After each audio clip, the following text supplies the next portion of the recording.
who can attend to it. I'm okay. Where's Savage? I'm not at liberty to say.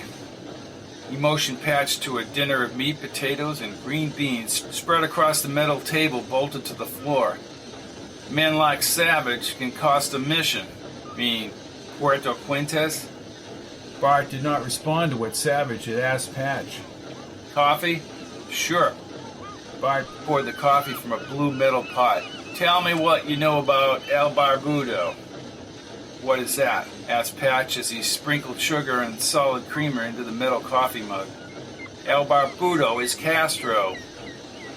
Brad smiled and Patch drank the lukewarm black coffee. Castro should never have controlled Cuba. True, said Bart as he straddled the bench. Continuously scanned Patch for any change in his demeanor or facial expression.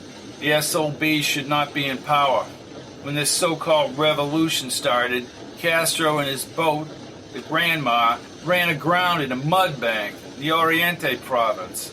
No radar and a 62-foot yacht. El Barbudo fell overboard. What a joke. Batista brought in the B-26s. Only 12 out of 83 of Castro's men remain in the Sierra Maestra Mountains. Sierra Maestra? Asked Patch, thinking back to what Meinkewitz had said about Carlos Sánchez. I may have struck a nerve, Captain. One of those men who was in the Sierra Maestra is one of the terrorists. In the future, said Bart with a hint of a grin. Patch sipped the coffee and then grabbed his fork. Mind if I have the chow? Go right ahead. Bart pressed his lips. Now you ain't gonna make me go to the telex and have Stebbins track down all the names of those men, are you? And then, I tell you, said Patch as he chewed the beef, and then my usefulness diminishes. You aren't as dumb as Kane and Choden thought. Right. Kane is flying in Colonel Kincaid from Japan. Patch's eyes watered at the thought of his father being alive in this time period. But he also wondered about Korbinski's view of time. Either you are very good or Colonel Kincaid is your father. He is. And you're telling me that you're the little kid, his son, as well as the adult, his son. My father died in 1979. Listen to me. John Kane developed that project your father's involved in. Hell, that ups your importance. That project is classified. I'm wondering if the Russians sent you over here after Gary Powers was shot down. Dad told me when I was a kid, Eisenhower wanted to bring down Powers. Bart leaped to his feet and banged the table.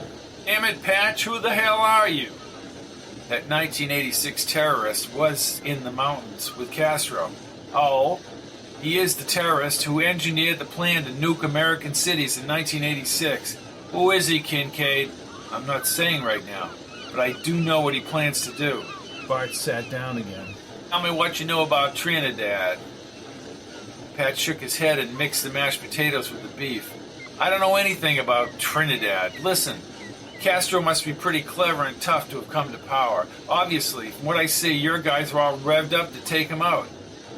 Who are Rangel Bago and Che Guevara? Pat again shook his head. Not the 1986 terrorist. Fidel is lucky. He's a con artist, but a captivating speaker. Dictators usually are. This moron from the New York Times, Fidel brought him into the Sierra Maestra and bullshitted him about the strength of his forces and support for his revolution. This reporter then writes his story, and then everyone knew who Castro was. I don't even think Batista knew who Castro was before the Times article. Who? Batista. Batista took over Cuba. He's a dictator from the 30s. The revolt of the sergeants?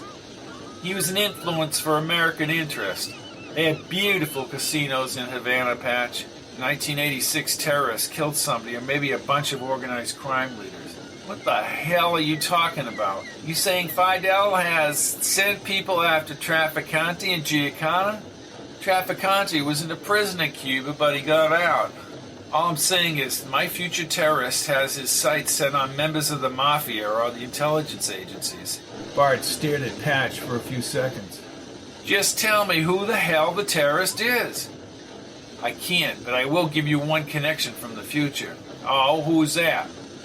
You find him and you kill him because he helped bring the bombs in 1986. Who was that?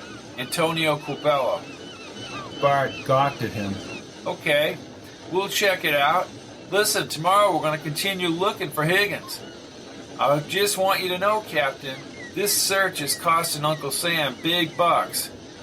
If Uncle Sam wants all his cities still standing in 1986, he'll spend the dough. When I was a boy, my knowledge of President Kennedy was from a student newspaper called My Weekly Reader, or maybe photo spreads of the Kennedys in Parade magazine inserted in the Boston Globe. What transpires in Miami for Patch Kincaid and his fiancée Kate is quite different to my worldview in 1961. Patch is in an area swarming with anti-Castro Cubans who want their homeland back. CIA provocateurs, something called the Mafia, and every other rogue in between. And Patch is leveraging his knowledge of Dr. Stephen Higgins of the future and his defection to the communists in March of 1961. After gaining favor with the powers to be, Patch may locate Carlos Sánchez and kill him. I also thought it was vital to place the actual recordings of President Kennedy at the correct date and time into the audio recording.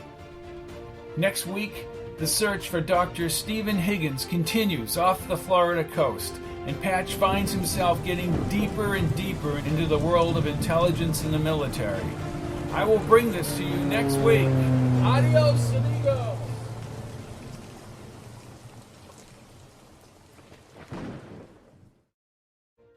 All of my books are available in paperback, Kindle, and audio at www.fittenbooks.com, or you can look at the list of audiobooks separately at pizzazz-pizzazz.com.